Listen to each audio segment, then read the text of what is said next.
இந்திய கம்யூனிஸ்ட் கட்சி இடதுசாரிகளை பொறுத்தவரை பிஜேபியை வீழ்த்தணும்.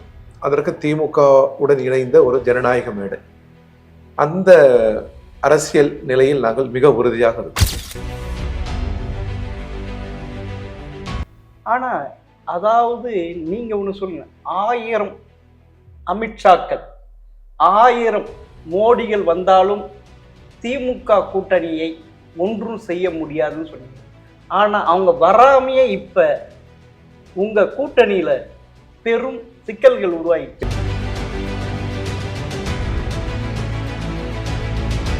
நூத்தி 15 கோடி 10 கோடி கம்யூனிஸ்டுகள் பெற்றதை கேள்வி எழுப்புற நீங்க எங்கள் அலுவலகத்தை தேடி கார்ப்பரேட் முதலாளிகள் 150 கோடி கொடுத்த போது நாங்கள் உங்களை எதிர்த்து போரிடுகிறோம், உங்களுக்கு எதிரானவர்கள், எனவே உங்கள் நிதியை நாங்கள் பெறமாட்டோம்னு சொன்ன பாருங்க, அதை சொல்ல மறுக்கிறீங்க. சரி,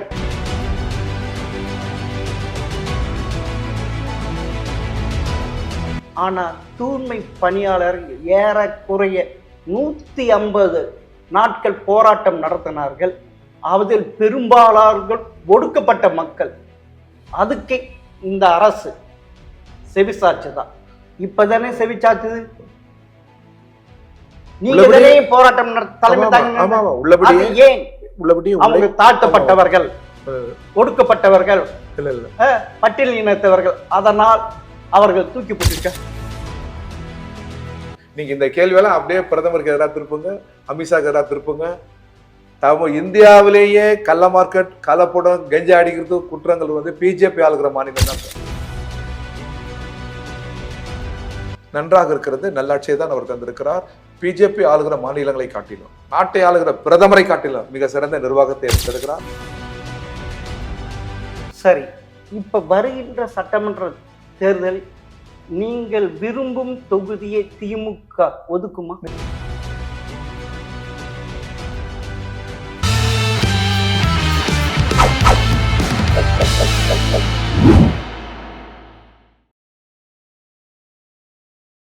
ஜெம் டிவி நேயர்களுக்கு வணக்கம். தமிழக இந்திய கம்யூனிஸ்ட் மாநில செயலாளர் வீரபாண்டி அவர்கள் சந்திப்பவர்கள். வணக்கம் சார். வணக்கம் சார். உங்க கூட்டணி இன்டாக்டா இருக்கா சார்? ஒரு கொள்கை பூர்வமா நாங்க நெருக்கமா தான் இருக்கோம். இது ஒரு கொள்கை கூட்டணி தான். கொள்கை கூட்டணி. எந்த விதமான புகைச்சலும் இல்லை, எதுவும் இல்லை. இல்ல, நிச்சயமா எங்களை பொறுத்தவரை இல்லை. இந்திய கம்யூனிஸ்ட் கட்சி இடதுசாரிகளை பொறுத்தவரை பிஜேபியை வீழ்த்தணும். அதற்கு திமுக உடன் இணைந்த ஒரு ஜனநாயக மேடை. அந்த அரசியல் நிலையில் நாங்கள் மிக உறுதியாக இருக்கோம். ஆனா இப்ப வந்து அங்க எப்படி மூணு தேர்தல் நல்ல இன்டாக்டா இந்த கூட்டணி, இன்னைக்கு அந்த கூட்டணியின் 2வது இடத்துல இருக்க காங்கிரஸ் பெரும் பிரச்சனையாக உருவாயிடுச்சு சார். அது நீங்க காங்கிரஸை பார்த்து கேள்வி கேட்கணும், காங்கிரஸிடமிருந்து நீங்க விளக்கம் பெறணும். எங்களை பொறுத்த வரைக்கும் எங்கள் கூட்டணி ஒரு கொள்கை கூட்டணி, தமிழ் மக்களின் நலனுக்கான கூட்டணி. அதிகாரங்களை குவித்துக் கொண்டிருக்கிற இந்திய ஒன்றிய அரசு நாடாளுமன்ற ஜனநாயக விழுமியங்களையும் சுற்றி வளைக்கிறது. இது பேராபத்து. இந்திய ஜனநாயகத்தில் அரசியல் கட்சிகள் தோற்கலாம், வெற்றி பெறலாம், அது மிக மிக இயல்பு. நேர் எதிர்கருத்து முட்டி மோதுவது ஜனநாயகத்திற்கு மிக மிக நல்லது. ஆனால் ஜனநாயக விழுமியங்கள் இருக்கிறது அல்லவா, சுதந்திர நிறுவனங்கள் இருக்கிறது அல்லவா, இவற்றில் தலையிடுகிறது ஒன்றிய அரசு. இதை சிதைக்கிறது ஒன்றிய அரசு. அதைத்தான் பேராபத்து என்று நாங்கள் சொல்கிறோம். எனவேதான் அதை வீழ்த்த வேண்டும் என்று துடிக்கிறோம். ஆனா அதாவது நீங்க ஒண்ணு சொல்லுங்க, 1000 அமித்ஷாக்கள் 1000 மோடிகள் வந்தாலும் திமுக கூட்டணியை ஒன்றும் செய்ய முடியாதுன்னு சொன்னீங்க. ஆனா அவங்க வராமையே இப்ப உங்க கூட்டணியில பெரும் சிக்கல்கள் உருவாயிடுச்சு. எந்த சிக்கலும் இல்லை. தேர்தலை நீங்க எழுதி வைத்துக் கொள்ளுங்கள். தேர்தலில் திமுக தலைமையிலான எங்கள் கூட்டணி தான் வெற்றி பெறும். ஒன்று, எங்கள் கூட்டணி வலுவாக இருக்கிறது என்பது மட்டும் காரணம் அல்ல, தமிழக அரசின் நலத்திட்டங்கள் மக்களை சென்றடைந்து இருக்கிறது. 2, எல்லாவற்றையும் விட 3வது, தமிழ் மக்கள் எப்பொழுதுமே ஒற்றுமையை விரும்பக்கூடியவர்கள். ஒரு பதற்ற அரசியலையோ, ஜாதி மதத்தை முன்மொழிகிற ஒரு பிரிவுவாத அரசியலையோ தமிழக மக்கள் எப்பொழுதுமே ஏற்க மாட்டார்கள். தமிழக பண்பு கூறது. எனவே அந்த வகையில் இடதுசாரிகள் உள்ளிட்ட எங்கள் கூட்டணியை மக்கள் ஏற்பார்கள், எங்கள் பக்கம் நிற்பார்கள், நாங்கள் தான் வெல்லுவோம். ஆனால் பொதுவாக வெளியில் வந்து காங்கிரஸ் வெளியே போனால் 2 கம்யூனிஸ்டுகளும் விசிகாவும் வெளியே சென்றுவிடும், திமுக தனித்து விடப்படும் சொல்றீங்க அப்படி சொல்றாங்க. இல்லை, அதெல்லாம் தவறான கருத்து. நாங்கள் ஒரு கொள்கை முடிவு எடுத்து விட்டோம். சிபிஐ எங்களை பொறுத்தவரை, இந்திய கம்யூனிஸ்ட் கட்சியை பொறுத்தவரை, குறிப்பாக இடதுசாரிகளை பொறுத்தவரை எப்பொழுதுமே கொள்கை நிலையில் மிக உறுதியாக இருக்கும். எங்கள் கொள்கை இந்தியாவின் நாடாளுமன்ற ஜனநாயகம் காக்கப்பட வேண்டும், சட்டத்தின் ஆட்சி முறைமை காக்கப்பட வேண்டும். இந்த கவர்னர்லாம் நேர் எதிர் கருத்து கொண்ட மாநிலங்களில் கவர்னர்களை தலையீடுகள் செய்து இரட்டை ஆட்சி முறையை உருவாக்குகிறார்கள் அல்லவா? இது ஜனநாயகத்துக்கு பேராபத்து. இது தவிர்க்கப்பட வேண்டும். எனவே ஒரு கூட்டிசைவை, அரசியல் சட்ட முறைமைகளை காப்பதற்காக நாங்கள் அணி சேர்ந்திருக்கிறோம். அதில் உறுதியாக இருக்கிறோம். ஆனா எப்பயுமே தமிழகத்தை பொறுத்த வரைக்கும் தேர்தல் முடிந்தவுடனே கூட்டணி பிரிஞ்சிடும், அவங்க வேலை செஞ்சுடுவாங்க. ஆனா இந்த தடவை திமுக கூட்டணியுடன் தொடர்ந்து 2017 பயணித்து வரீங்க. ஆனா உங்களுடைய கட்சி வளர்ச்சி பெறலையே. இல்லை, நீங்க சொல்லுவது தவறு. நாங்கள் வளர்ந்து கொண்டிருக்கிறோம். சட்டமன்ற நாடாளுமன்ற எண்ணிக்கை வைத்து எங்களை நீங்கள் முடிவு செய்து விடக்கூடாது. இப்போ நீங்க வலைதளத்தில் போங்க, நான் பேசிட்டு இருக்கிறேன். இப்போ இதை கண்ணுறுகிற அன்பர்கள் சகோதரர்கள் கூட வலைதளங்களில் போகலாம். கம்மம் பல்லாயிரக்கணக்கான மக்களை திரட்டு கம்பத்தில் பிரம்மாண்டமான நூற்றாண்டு நிறைவு விழா பேரணியை நாங்கள் நடத்திருக்கிறோம். அருகில் இருக்கிற ஆந்திரா, அருகில் இருக்கிற கேரளா, மகாராஷ்டிராவில் மார்க்சிஸ்ட் கம்யூனிஸ்ட் கட்சி நடத்திய பிரம்மாண்டமான உழைக்கும் மக்களுடைய பேரணி. நேபாளத்தில் பாருங்க, நீங்க இந்த நம்ம அருகில் இருக்கிற நாடுதான், நமக்கு நேபாளத்துக்கு மிக நெருக்கமாக இருக்கிறது. 190 மக்கள் இந்து மக்கள் தாங்க. பல லட்சக்கணக்கான மக்கள் அங்க திரண்டு காட்மண்டுல ஒரு பெரும் அதிர்ச்சியை தந்திருக்கிறார்கள் உலகத்தில். நாங்க எங்க இல்லை சார், எங்க திரளல, எங்க போராடல. இதோ இந்த பணியாளர்கள் போராட்டம், இடைநிலை ஆசிரியர்கள் போராட்டம், தூய்மை பணியாளர்கள் போராட்டம், எல்லா இடங்களும் நாங்க இருக்கிறோம், நாங்க போராடுறோம். இல்ல, அந்த உண்மையிலே தூய்மை பணியாளர்கள், அங்கன்வாடி பணியாளர்கள், சத்துணவு பணியாளர்கள், மின்சார வாரிய பணியாளர்கள், போக்குவரத்து பணியாளர்கள், ஆசிரியர்கள், அரசு ஊழியர்கள், இப்படி மொத்த பேருமே போராட்டத்துல இருக்கீங்க. நீங்க அந்த போராட்டத்துக்கு ஏதாவது சப்போர்ட் பண்ணியிருக்கீங்களா? அந்த போராட்டத்தை நடத்துறதே நாங்க தான், அந்த சங்கத்தை வைத்து நடத்துவதே நாங்கள் தான். நீங்க இப்ப போய் பாருங்க, நீங்க இந்த நீர்நிலை பொறியாளர்கள், அது கடைநிலை ஊழியர்கள் போராட்டம் நீங்க நடக்குது, அதுக்கு தலைமை தாங்கிறது நாங்க தான். தூய்மை பணியாளர்கள் தலைமை தாங்கிறதும் ஒன்று சிபிஐ, சிபிஎம், எம்எல், ஏதோ ஒரு செங்குடி தான் இருக்கும். நீங்கள் இந்தியாவில், இங்க இல்ல, இந்தியாவில் எந்த மூலையில் போனாலும் உழைக்கிற மக்களுக்காக, விவசாயிகளுக்காக, தொழிலாளர்களுக்காக, அவர்கள் கோரிக்கைகளுக்காக கொடி பிடித்து இன்றும் போராடி கொண்டு இருப்பது இடதுசாரிகள் தான். ஆனா கடமைக்காக இங்க போராடியர்கள் ஒருபோதும் இல்லை, ஒருபோதும் இல்லை. இல்ல, அதான் பெரிய உறக்க அளவில் சொல்றேன். போராட்டம் நீங்க என்ன சொல்ல வரீங்கன்னா, ஒன்றிய அரசுக்கு எதிராக நாங்கள் குரல் இல்ல, எழுப்புவோம். மாநில அரசுக்கு எதிராக இது இப்போ நடக்கிறது மொத்தமே மாநில அரசுக்கு எதிரான போராட்டம். அவங்க சொன்ன வாக்கு இல்ல இல்ல இல்ல, தவறு பண்றீங்க. சொல்ல ரொம்ப கவனம் இருக்கணும். மாநில அரசுக்கு எதிராக யாரும் போராடவில்லை, தங்கள் உரிமைகளுக்காக போராடுகிறார்கள். நீங்க கொடுத்த வாக்குறுதியை நிறைவேற்றவில்லை என்று தானே போராடுறாங்க. அதாவது கொடுத்த வாக்குறுதிகளை நிறைவேற்றுங்கள் என்று போராடுவதற்கு முழு உரிமை இருக்கிறது தொழிலாளர் வர்க்கத்திற்கு. அது போராடுகிறது. அது போராடுகிற போது இடதுசாரிகள், கம்யூனிஸ்டுகள் எப்பொழுதும் அவர்கள் பக்கம் தான் இருப்போம்.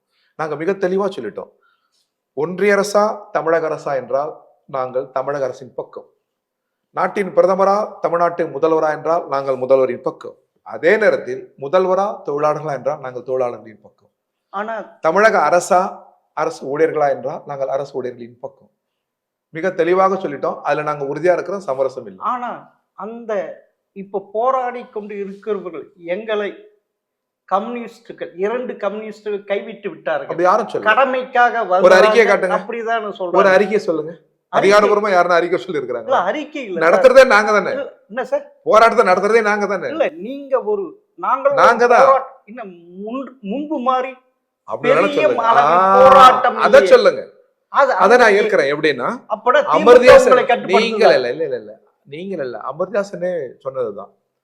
ஒரு 20-30 ஆண்டுகளுக்கு முன்னால் இருந்த இந்த சமூக அமைப்பின் மீதான கோபம் கம்யூனிஸ்டுகளுக்கு இப்பொழுது இல்லாது இருப்பது அதிர்ச்சி அளிக்கிறது. அவர் சொன்னதுதான், இது ஒப்புக்கொள்கிறோம். 20-30 ஆண்டுகளுக்கு முன்னால் கம்யூனிஸ்டுகளின் போராட்டங்கள் மிக துடிப்பாக இருந்தது. ஆயிரக்கணக்கான மாணவ இளைஞர்களை அணி சேர்ந்தார்கள். இவையெல்லாம் உண்மைதான். இன்னைக்கு அது தடைபட்டு இருக்கிறதா? உண்மைதான். அந்த தடையை மீறி நாங்கள் முன்னேறுகிறோமா? அதுவும் உண்மைதான். ஏன் தடைபடுதுன்னு நீங்க பார்க்கணும். உங்களை மாதிரி படித்தவர்கள், ஊடகவியலாளர்கள், ஜனநாயகத்திற்கு பெரும் பங்களிக்கிற உங்களை போன்ற சிறந்தவர்கள் எல்லாம் ஆழமா சிந்திக்கணும். நாங்க கருத்தால் உழைக்க மக்களே ஒன்று கூடுங்கள்ன்றோம். எங்கள் முழக்கம் இது, அறிவியல் முழக்கம், விடுதலை முழக்கம். ஆனால் பக்கத்தில் இன்னொரு குரல் கேட்கிறது, நம்ம ஜாதியெல்லாம் ஒண்ணு சேருங்க, நம்ம மதமெல்லாம் ஒண்ணு சேருங்க, நம்ம இனமெல்லாம் ஒண்ணு சேருங்கன்றாங்க. அப்போ இதுல இருந்து தான் எங்களுக்கு வந்தாகும். கருத்தால் கரத்தால் உழைக்கிற மக்களே ஒன்று கூடுங்கள் என்பது அறிவியல் விடுதலை பகுத்தறிவு. ஆனால் அதற்கு எவ்வளவு தடைகள் இருக்கிறது. இந்த தடைகளை மீறி நாங்க வரணும்னாக்கா உங்களை போன்ற அறிவில் சிறந்தவர்கள், ஊடகவியலாளர்கள், பத்திரிகையாளர்கள் பெரும் துணை புரிய வேண்டும். அப்பொழுதுதான் இந்த கருத்து, இடது கருத்து முன்னேறும், வெல்லும்.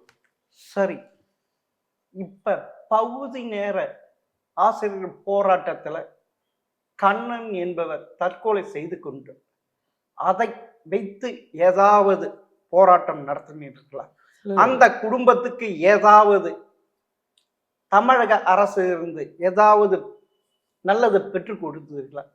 கடைசியில கைவிட்டு விட்டீர்களே, உங்களை நம்பி இருந்தீங்க சொன்னீங்க, நாங்க சப்போர்ட் பண்றோம். இல்ல ஒரு உதாரணம். அதாவது தற்கொலை எதன் பொருட்டும் சரியல்ல. அது ஒரு நிமிடம். எதன் பொருட்டும் தற்கொலை சரியல்ல. தற்கொலைகளை நமது சமூக அறிவியல் கண்ணோட்டங்கள் இருக்கு பாருங்க, அதை தடுத்து நிறுத்தணும். கல்வி நல்ல உரையாடல்கள் செய்யணும், மனிதனுக்கு தன்னம்பிக்கைகளை தரணும். எனவே தற்கொலைகள் சரியல்ல. ஆனா ஒரு கோரிக்கையின் பொருட்டு இருக்கிற தற்கொலைகளை அரசு ஆழமாக சிந்திக்க வேண்டும். இந்த கோரிக்கைகளுடைய நியாயங்கள் இருந்தால் அந்த நியாயத்தின் பக்கம் அரசு இருக்க வேண்டும். எனவே இடைநிலை ஆசிரியர்கள், கடைநிலை ஊழியர்கள், தூய்மை பணியாளர்கள், இவர்கள் போராட்டங்கள் அனைத்தும் மிக மிக நியாயமானவை. எதன் பொருட்டும் அந்த நியாயங்களை அரசு கடந்து சென்று விடக்கூடாது என்று பலமுறை சொல்லிவிட்டோம். உங்கள் மூலமாகவும் தமிழக அரசுக்கு அழுத்தமாக சொல்லுவோம். ஆனா அந்த இதுவை காதில் வாங்கி கொண்டதாக தெரியல திமுக அரசு, ஸ்டாலின் அரசு. அதுக்கு என்ன செய்ய போறீங்க? இல்ல இப்ப நீங்க ஜனநாயகத்தில் நாங்கள் தோழமை கட்சி, நாங்கள் ஒரு கொள்கை அணி சேர்ந்திருக்கிறோம். அதே நேரத்தில் தமிழக அரசாங்கத்தினுடைய உழைக்கும் மக்களுக்கான, அதாவது ஒரு குறைந்தபட்ச சமரசம் பிஜேபியுடன் தமிழக அரசு மேற்கொண்டால் கூட நாங்கள் சுட்டி காட்டுகிறோம், அதை அவர் ஏற்றுக்கொள்கிறார். அதே போன்று உழைக்கிற மக்களின் கோரிக்கைகளுக்காக நாங்கள் பல முறை குரல் எழுப்புகிறோம், அறிக்கை தருகிறோம். தமிழ்நாட்டு முதல்வர் அதன் மீது எந்த எதிர்கருத்தும் சொல்லுவதில்லை. அந்த கருத்துக்களை அவர் மதிக்கிறார். ஜனநாயகத்திற்கு அது நல்லதுன்னு தான் சொல்றாரு. கம்யூனிஸ்டுகள் ஏன் இவ்வாறு அறிக்கை விடுறீங்க, கம்யூனிஸ்டுகள் ஏன் தொழிலாளர்கள் பக்கம் நிக்கிறீங்க, ஒருபோதும் முதல்வர் கேட்டதே இல்லை. முதல்வருக்கு அது புரியும். ஏண்டானா எங்கள் முகம் அதுதான் என்பது அவருக்கு தெரியும்.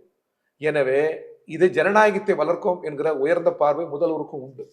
ஆனா நீங்க சொல்றீங்க ஜாக்டோ ஜியோ போராட்டம் நடத்த போகிறோம் ஜனவரி 6ஆம் தேதின்னு இமிடியட்டா கூப்பிட்டு அவங்களுக்கு ஒரு சால்வ் பண்ணி விட்டாரு. கடைசியில அந்த உறுதி ஓய்வூதியம் முழுக்க ஏமாற்றுன்ட்டு சொல்றாங்க.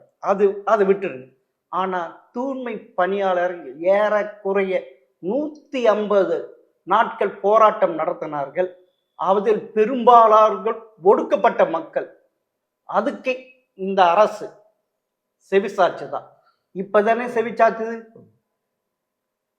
நீங்க தானே போராட்டம் தலைமை அவங்க தாழ்த்தப்பட்டவர்கள், ஒடுக்கப்பட்டவர்கள், பட்டியல் இனத்தவர்கள், அதனால் அவர்கள் தூக்கி போட்டு. தமிழக அரசை பொறுத்தவரை இந்திய கம்யூனிஸ்ட் கட்சி நிலைப்பாடு என்னன்னா, நலத்திட்டங்களில், சேம நலத்திட்டம், சமூக நலத்திட்டங்களில், கல்வி முறைமைகளில் இந்தியாவுக்கு ஒரு எடுத்துக்காட்டான மாநிலமாக இருக்கிறது ஒன்று. அதே நேரத்தில் உழைக்க மக்களின் உரிமை போர்கள், ஏழைகள் எளிய மக்களின் உரிமை போர்களை, அவர்களின் கோரிக்கைகளை முற்றிலுமாக அது நிறைவேற்றவில்லை. முற்றிலுமாக நிறைவேற்ற வேண்டும் என்று நாங்கள் குரல் எழுப்புகிறோம். இந்திய கம்யூனிஸ்ட் கட்சியோ, மார்க்சிஸ்ட் கம்யூனிஸ்ட் கட்சியோ, விடுதலை சிறுத்தைகளோ அவ்வாறு குரல் எழுப்புகிற பொழுது, அவ்வாறு போராடுகிற போது ஒருபோதும் முதல்வர் அதை கடந்து செல்லவில்லை. அதற்கு மதிப்பளிக்கிறார். கூடுமான 150 நாட்கள் இல்ல அது ஒரு இது மனிதாபிமானம் இல்ல அது நீங்க அது நல்லதல்ல. உடனடியாக பேசி உடனடியாக தீர்க்க வேண்டும் என்பதுதான் எங்கள் நிலை. அவங்களுக்கு ஜாக்டோ ஜியோ மாதிரி உடனடியாக தீர்க்கப்பட்டவர்கள் அவர்கள் உயர் பதவிகள் இருக்கிறார். சாதாரண நாங்கள் முழு உடன்படுறோம். ஏழைகளும் எளிய மக்களும் போராடுகிற பொழுது உடனே அழைத்து பேசணும் அதிகார வர்க்கம், ஆட்சியாளர்கள். அதிகார வர்க்கம் அவ்வாறு அழைக்காவிட்டாலும் முதல்வர் அந்த ஏழைகளின் பக்கம் தான் இருக்க வேண்டும். காலதாமங்கள் கூடாது என்பதுதான் எங்கள் நிலை. எங்கே உழைக்கிற மக்கள், எங்கே ஏழைகள், எங்கே எளியவர்கள் போராடினாலும் அதற்கு தமிழக அரசு செவிமடுக்க வேண்டும், முதல்வர் செவிமடுக்க வேண்டும், அந்த பிரச்சனைகளை தீர்க்க வேண்டும்.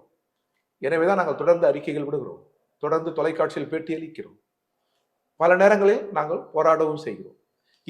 எதையும் ஜனநாயக விரோதமாக முதல்வர் எடுத்துக்கொண்டதில்லை என்பதை இந்த நேரத்தில் நான் பதிவு செய்கிறேன். இல்லை, அதாவது இந்தியாவில் இது ஒரு மாடல் அரசுன்றீங்க. அதிகமாக கடந்த 5 ஆண்டுகள் 5 லட்சம் கோடி வாங்கியிருக்காங்க. அந்த 5 லட்சம் கோடி எங்கே போனது? இதை விட 400 மடங்கு அதிகமான கடனை ஒன்றிய அரசு வாங்கி இருக்கிறது. அந்த கடன் எங்கே போனது என்ற கேள்வி இதுக்குள்ள இருக்கு. நான் இல்ல நீங்க மாநில அரசு, நான் வந்து அதிகாரம் குவிந்திருக்கிற ஒன்றிய அரசு ஆமா அதிகாரத்தை 100 மடங்கு அதிகாரத்துல 2 மடங்கு அதிகாரத்தை கொடுத்து 98 மடங்கு அதிகாரத்தை நீங்க வச்சிருக்கிறீங்க. பிரதமர் வைத்திருக்கிறார். செல்வ வளங்கள் பிரதமரிடம் இருக்கிறது, அதிகாரம் பிரதமரிடம் இருக்கிறது. நீங்க ஏன் 400 மடங்கு கடனை வாங்குகிறீர்கள்? யாரை கேட்டு வாங்குகிறீர்கள்? கடன் வாங்குற போது நாடாளுமன்றத்தில் விவாதம் உண்டா? எதிர்கட்சிகளை நீங்க கேட்டீங்களா? நீங்கள் வாங்கிய கடன் எங்க? கடனை விடுங்க, தேர்தலுக்காக நீங்கள் பங்கு பத்திரம் வாங்கினீங்கல்ல பல 1000 கோடி, அதையாவது பிரதமர் சொன்னது உண்டா? உள்துறை அமைச்சர் சொன்னது உண்டா? உங்களுக்கு எந்த தார்மீகமும் இல்லை ஒரு மாநில அரசை குற்றம் சாட்டுவதற்கு. இதன் பொருள் மாநில அரசின் குறைகளை கடந்து செல்கிறோம் என்ற அர்த்தம் இல்ல. குறைகளே இல்லாத அரசுன்னு நாங்க சொல்லல. முதல்வரே ஒப்புக்கொள்கிறார், நான் கொடுத்த வாக்குறுதிகள் இன்னும் நிறைவேறவில்லை, அதற்கு காரணம் ஒன்றிய அரசு நமக்கு தர வேண்டிய நிதியை தரவில்லை, அந்த நிதியை நீங்க முதல்ல கொடுங்க. ஆனா 2 கம்யூனிஸ்டுகளும் தேர்தல் நிதி வாங்குவதில்லை, தேர்தல் பத்திரத்தை வாங்கவில்லை. ஆமா, அதிகமாக தேர்தல் பத்திரம் பாஜக, அப்புறமா மம்தா. இங்க தமிழ்நாடு இங்க ஒருத்தர் 500 கோடி கொடுத்துள்ளார். அவர் யார் என்று தெரியும். அவர் நேர்மையானவரா? இல்ல நான் சொல்றது என்ன, மார்டின் இல்ல ஒரு கட்சியை பத்தி அதனுடைய நேர்மையை அசஸ்மெண்ட்ல நான் கேட்கறது என்னன்னா, அதிகாரம் குவிந்திருக்கிற பிரதமரை நான் கேட்கிறேன். அவரை நாங்க குற்றம் சாட்டுறோம் இந்த விஷயத்துல, அவர் எங்களை குற்றம் சாட்டலாம். அதாவது பிஜேபியை நாங்கள் குற்றம் சாட்டுகிறோம், பிஜேபி எங்களை குற்றம் சாட்டலாம். எங்களை அப்படி குற்றம் சாட்ட முடியுமா? இந்திய வரலாற்றில் ஒரே ஒரு சொல்லுங்க, இந்திய வரலாற்றில் நாங்கள் எப்பொழுதுமே கார்ப்பரேட் நிதியை பெறுவதில்லை. முதல் முறை எங்களுடைய அரசியல் வரலாற்றிலேயே எங்கள் பெயரில் நிதி போடப்பட்டது தமிழ்நாட்டினுடைய தேர்தலில். அந்த நிதி கூட எங்கள் பேரில் போடப்பட்டு அது திமுக தலைவர் செய்தது.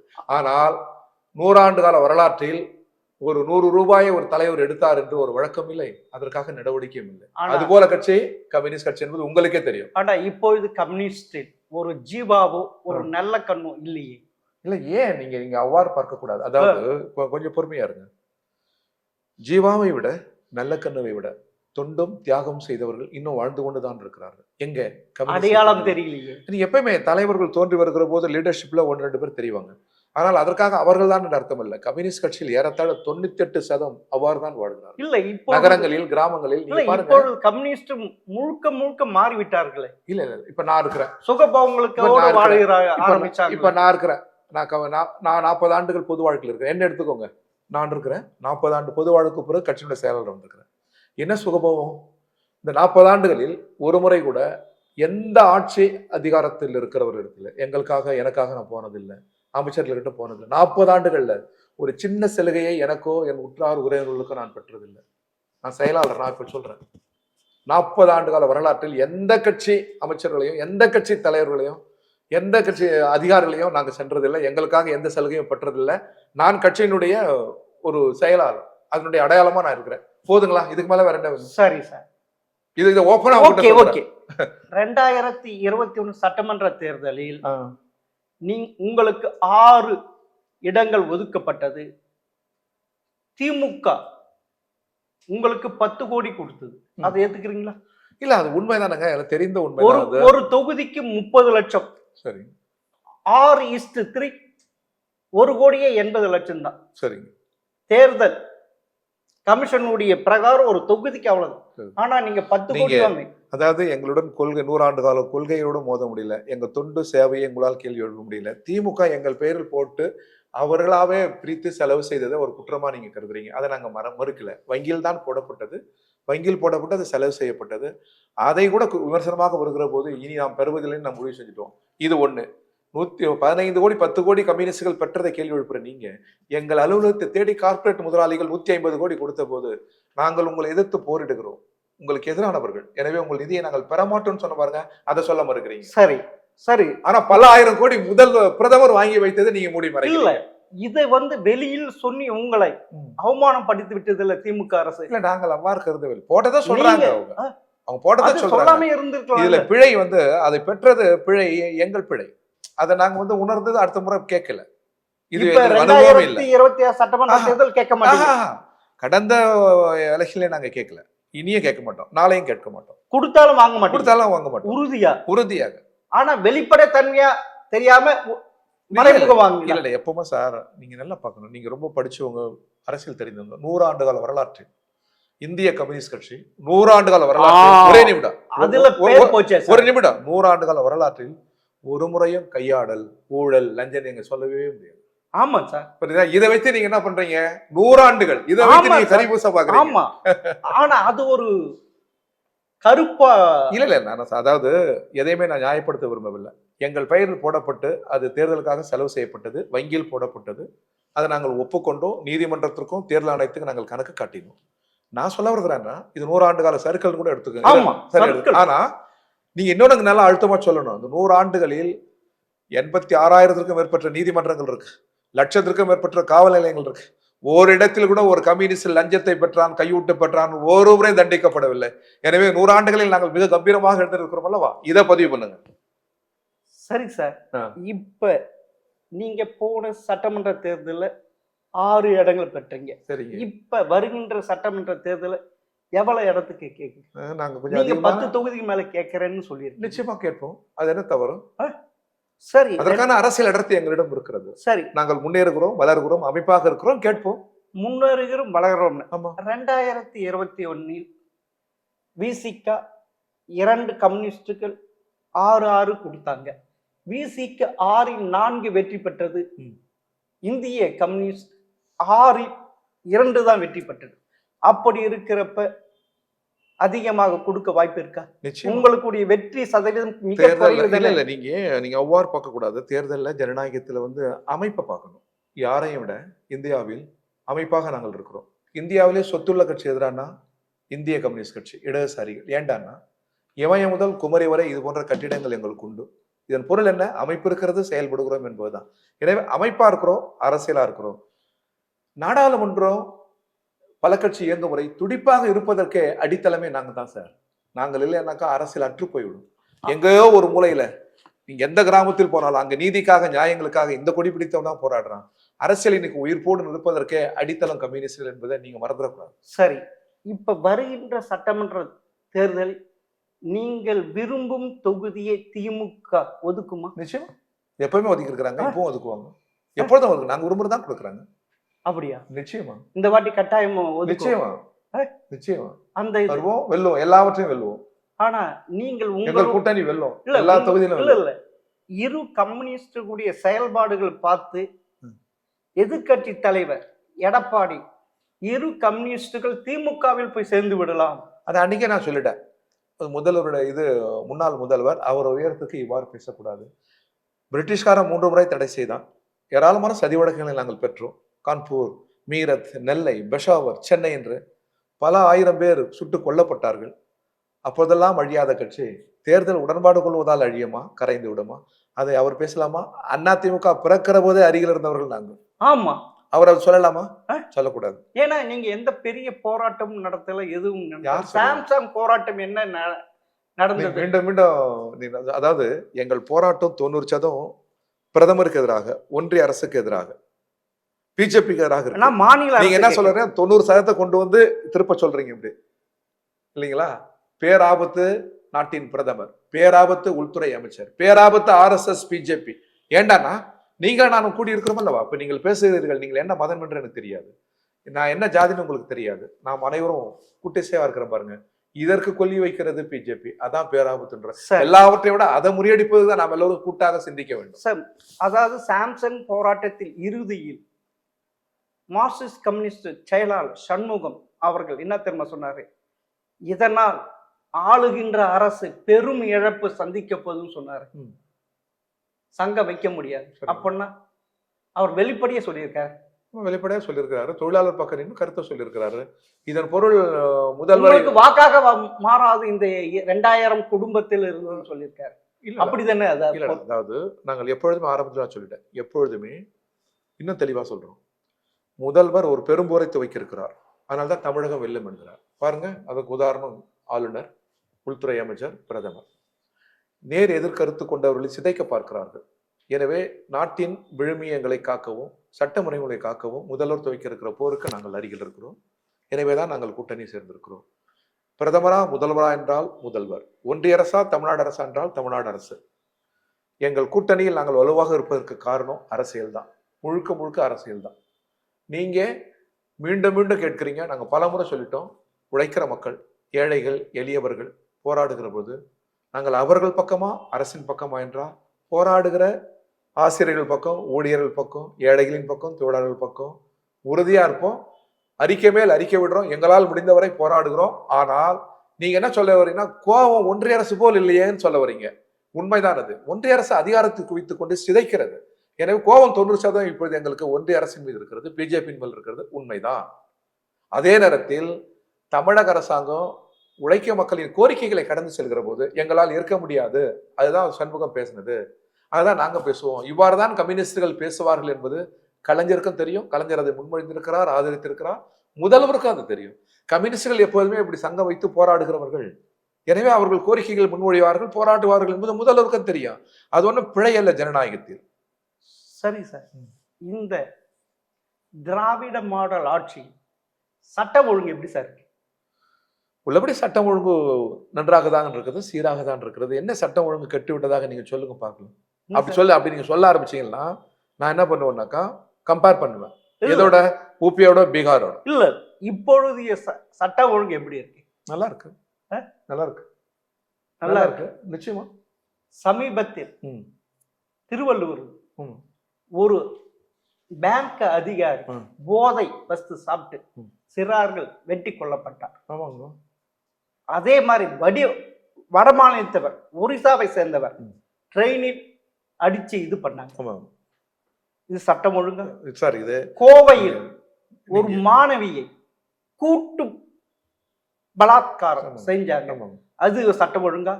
சரி. அண்ணா நகர், அண்ணா யூனிவர்சிட்டி ஒரு மாணவி யூனிவர்சிட்டிக்குள்ளேயே பாலியல் வன்முறைக்கு ஆளாக்கப்பட்டார். இது சட்டம் ஒழுங்கா? கள்ளக்குறிச்சியில் விஷசாராயத்தால் 60 பேர் இருந்தார்கள். இது சட்டம் ஒழுங்கா? நவீன் படுகொலை, ஆணவ படுகொலை, இது சட்டம் ஒழுங்கா?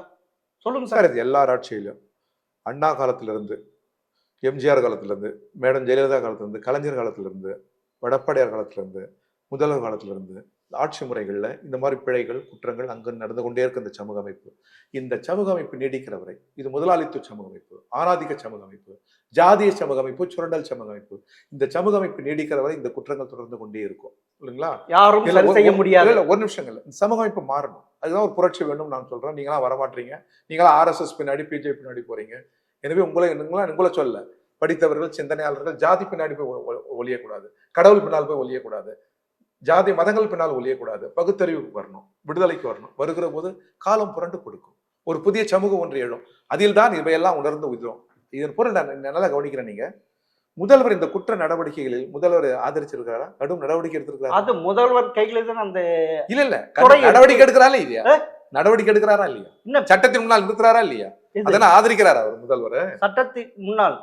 ஆமா, எல்லாரும் சட்டத்தின் முன்னால் நிறுத்தாரு இல்ல, தண்டனை வாங்கி கொடுக்கிறாருல்ல. சரி, ஒரே ஒரு உதாரணம். கடும் அறிக்கையை விடுறாருல்ல. இல்ல ஒரே அதை ஆதரிக்கிறாரா? இல்ல, ஒரே ஒரு உதாரணம். சிறுநீரக திருட்டு இதுல நாமக்கல் நடந்தது. அது ஆளுகின்ற MLA ஹாஸ்பிட்டல்ல நடந்தது. அந்த ஹாஸ்பிட்டல் இது திருட்டு, இது முறைகேடு அப்படின்னு சொல்லி அந்த மருத்துவமனை மூடினாரா? சார், நீங்க அதாவது ஆட்சியில் இருக்கிற பிழைகள்லாம் நீங்க சுட்டி காட்டுறீங்க, அங்கொன்று இங்கொன்று தவறு சுட்டி காட்டுறீங்க. ஒரே பதில், இது ஒரே பதில். முதல்வர் எந்த குற்ற நடவடிக்கையும் ஆதரிப்பதில்லை. குற்றம் செய்கிறவர்கள் என் கட்சிக்காரனாக இருந்தாலும் கூட நீதியின் முன்னால் நிறுத்துவேன், தண்டனையை வாங்கி தருவேன் அப்படின்னு சொல்றவர் தான் நம்முடைய தமிழ்நாட்டு முதல்வர். தமிழ்நாட்டு சொல்றாருல்ல. அதாவது அண்ணா நகர்ல ஒரு சிறுமியை பாலியல் இதுக்கு, ஆனால் அந்த நடத்தியவர் உட்கார்ந்து வச்சு அந்த பாலியல் சிறுமிக்கு அம்மா அப்பாவை போட்டு அடிச்சாங்க. அதை CBI விசாரிக்கணும்னு போச்சு சுப்ரீம் கோர்ட்டு. ஆனால் நமது முதல்வர் அது கூடாது என்று தடையான. நீங்க ரொம்ப படித்தவரை, அறிவில் சிறந்தவரை, உங்களை RSS கருத்து இப்படி தடுமாற செய்வது என்பதுதான் எனக்கு வருத்தம் அளிக்கிறது. நீங்க இந்த கேள்வியெல்லாம் அப்படியே பிரதமருக்கு எதிராக திருப்புங்க, அமித்ஷாக்கு எதிராக திருப்புங்க. இந்தியாவிலேயே கள்ள மார்க்கெட், கலப்படம், கெஞ்சா அடிக்கிறது குற்றங்கள் பிஜேபி ஆளுகிற மாநிலம் தான் சார். சரி, அதோட கம்பேர் பண்ணவே முடியல. நம்ம இதுல பாலியல் குற்றங்கள் நடைபெறும். ஆனா சார், தமிழ் மண்ணில் ஒன்று தெரிஞ்சுக்கங்க சார். ஆனா இப்ப வட இந்தியாவில் கூட்டு பாலியல் வன்முறை நடக்குது. அதான் நான் சொல்றேங்க. தமிழகத்துல இல்ல சார், தமிழ்நாட்டுல தமிழ் மக்கள் உலகத்திலேயே அனுசரிக்கிற மக்கள். எந்த மொழி பேசினாலும் ஏற்றுக்கொள்வாங்க. எங்கிருந்து வந்தாலும் ஏற்றுக்கொள்வார்கள். யார் மீதும் பகை பாராட்டுவதில்லை. சரிங்களா? தமிழ்நாடு உலகத்திலே இது போல ஒரு கலாச்சாரம் இல்லை சார். அங்கொன்றும் இங்கொன்றுமாக நடந்த தப்பை நாங்கள் ஆதரிக்கல. அது தவறு, கண்டிக்கணும். இவை இல்லாத ஒரு புதிய சமூகம் ஒன்று எழ வேண்டும். ஆனால் தமிழ் மக்கள் இத்தகைய குற்றச் செயலை எப்பொழுதுமே ஆதரிக்க மாட்டாங்க. ஆனா தமிழ்நாடே அப்படின்ற மாதிரி பிம்பத்துக்கு போயிடாதீங்க. ஆனா அங்கொன்றும் இங்கொன்றுமாக நடக்கிற தவறை, அதாவது தமிழ்நாடு ஒரு பல்கலைக்கழகம். நீங்க லேபை பாருங்க, வகுப்பறையை பாருங்க, ஆசிரியரை பாருங்க, மாணவரை பாருங்க, கழிவறையை பார்க்காதீங்க. ஆனா நீங்க கழிவறை தான் உங்க கண்ணுக்கு தெரியுது. இங்க கல்வி தரம், மாணவர்களுடைய கல்வி தரம் குறைந்து விட்டது. இதே ஆளுநர் ரவி பதிவு செஞ்சிருக்க. அவருடைய கல்வி தரம் ரொம்ப ரொம்ப குறைஞ்சு போயிருக்குது சார். அவர் என்ன ஒரு மார்க்ஸ் எப்படி பேசுறாரு, அவர் மீண்டும் மறுவாசிப்பு பண்ணணும். பெரியார் எப்படி பேசுறாரு, அவர் கல்வி தரம் எப்படி இருக்குன்னா, தமிழ்நாட்டு மக்கள் என்ன தேசிய கொடி அவமதிக்கிறவங்களா? முதல்வர் என்ன தேசிய கொடி அவமதிப்பாரா? தமிழ்நாட்டில் இருக்கிற அரசியல் கட்சி தேசிய கொடி அவமதிக்கிறதா? தாயின் மணிக்கொடியை பாரி என்ற சொல் பிறந்த மண் தமிழ் மண். யாரையும் விட தேசிய கொடிக்கு மதிப்பளிக்கிற மண் தமிழ் மண். இங்க என்ன ஆளுநர் தமிழ்நாட்டுக்கு பாடம் எடுக்கிறாரு? ஆளுநருக்கு கல்வி அறிவு ரொம்ப குறைவா இருக்குது. மக்களால் தெரிவு செய்யப்பட்டது எது? சட்டமன்றம். அதன் மீது ஏறி அமர்றாரு பாருங்க, அவருக்கு தான் அறிவு ரொம்ப குறைவா இருக்குது. அதுவும் கல்வி அறிவு ரொம்ப ரொம்ப குறைவா இருக்குது. அரசியல் அறிவு ரொம்ப ரொம்ப குறைவா இருக்கிறது. தமிழ்நாடு பல்கலைக்கழகம் நல்ல பாடம் கொடுத்து அவருக்கு அனுப்புவோம். நல்ல பாடத்தோடு தான் அவர் திரும்பி செல்வார். அது வரைக்கும் அவர் இங்க இருக்கணும். சரி சார், இறுதியாக நிறைவாக இந்த ஸ்டாலின் 4.25 ஆண்டு ஆட்சி எப்படி இருக்கு சார் உங்களுடைய? நன்றாக இருக்கிறது. நல்லாட்சியை தான் அவர் தந்திருக்கிறார்.